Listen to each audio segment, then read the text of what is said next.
பிஸ்மில்லாஹிர்ரஹ்மானிர்ரஹீம். கல்கலாவின் சட்டம். நம்ம ஏற்கனவே இந்த கல்கலாவுடைய சட்டம்னா என்னன்றதை அன்றைக்கி போட்டிருந்தோம். தொடர்ந்து பாடங்களை கவனிக்கிறவங்களுக்கு புரியும்.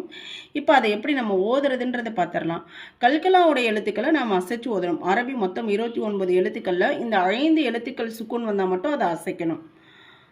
அப், இப், உப், ஜப், ஜிப், ஜுப், பஜ், பிஜ், புஜ், சத்து, சித்து, சுத்து.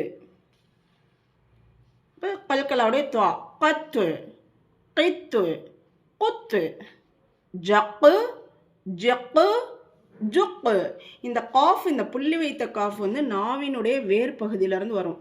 இந்த காஃபை நம்ம சொல்லும் போதே காஃப் அப்படி தான் சொல்லணும். அப்போ இதை அசைச்சு ஓதும்போது கா எப்ப அப்படின்னு வரணும்.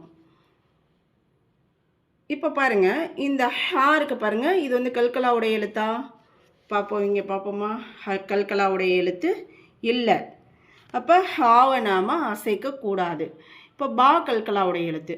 அப்போ சுகுன் பெற்ற ஹாவை அசைக்கக்கூடாது, இந்த பாவை அசைக்கணும். அதுதான் இங்கே அஹ் நிறுத்திடணும். இங்கே பபுத்த, அஹ் பபுத்த. மீதி பாடத்தை இன்ஷா அல்லாஹ் நாளைக்கு பார்ப்போம். தொடர்ந்து கவனிங்க இன்ஷா அல்லாஹ்.